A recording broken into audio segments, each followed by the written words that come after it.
Assalamualaikum warahmatullahi wabarakatuh. Salam sejahtera untuk kita semua. Saya Yosefina Mulyani dengan NBI 1461940 akan mempresentasikan mengenai evaluasi tengah semester saya atau ITS dari mata kuliah Komputer Grafik dan Visual Data kelas A.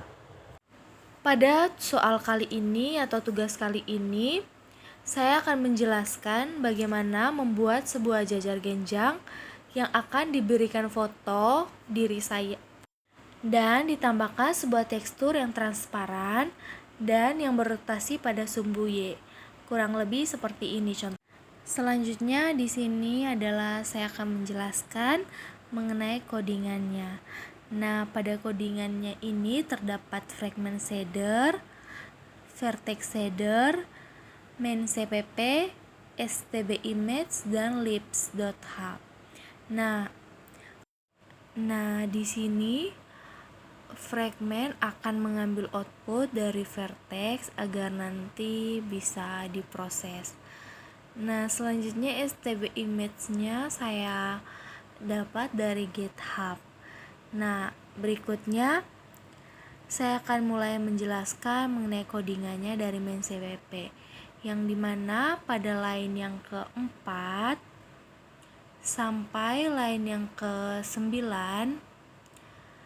digunakan untuk mengatur warna, posisi, dan koordinat. Seperti yang kita lihat di sini ada keterangannya, posisi, ada warna, dan ada tekstur beserta koordinatnya. Selanjutnya pada line ke-31 sampai dengan 134 yang dimana berfungsi untuk mengetahui apakah prosesnya ini nanti akan berjalan atau tidak, dan nantinya akan digunakan untuk menjalankan sebuah shader program. Jika nanti shader programnya tidak bisa dijalankan, ada suatu error, maka akan keluar pesan bahwa vertex error atau tidak bisa dibuka. Selanjutnya pada line yang ke-141 sampai dengan line yang ke-155 ini nanti digunakan untuk membuat window dengan ukuran yang kita inginkan. Dan di line yang ke-145 sampai 148 ada versi OpenGL yang harus kita sesuaikan dengan perangkat kita sendiri.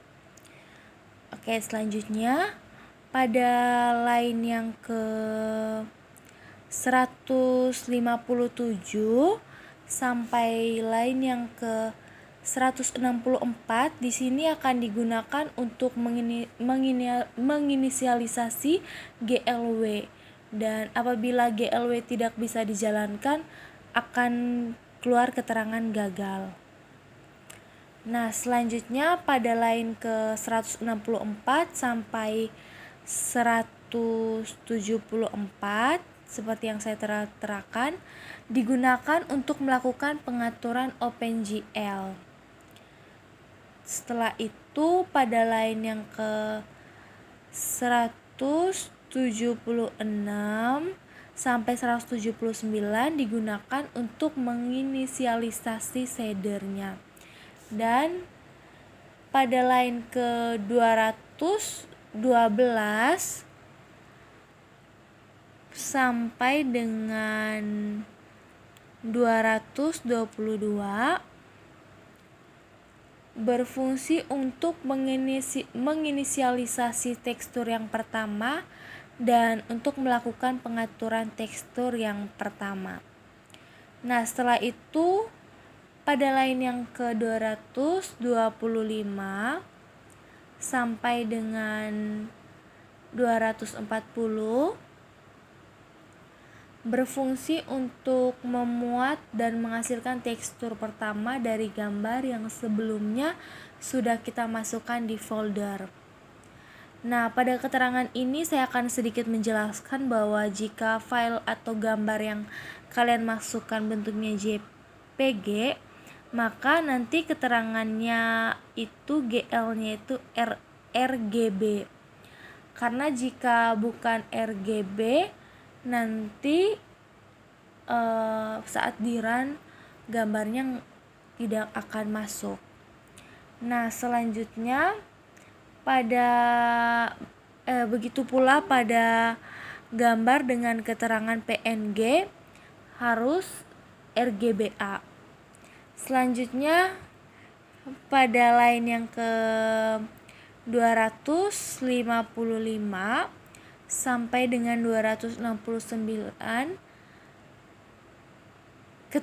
sama seperti line yang sebelumnya, di mana untuk membuat dan menghasilkan tekstur kedua dari gambar yang sebelumnya sudah kita masukkan pada folder image, dan jika gagal akan menghasilkan pesan valid no texture.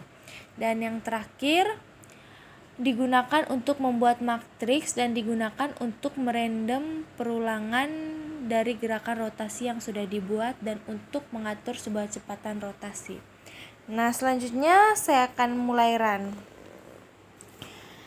Oke, hasilnya akan seperti ini, di mana gambarnya berbentuk jajar genjang dan terdapat foto saya dengan keterangan teksturnya itu transparan.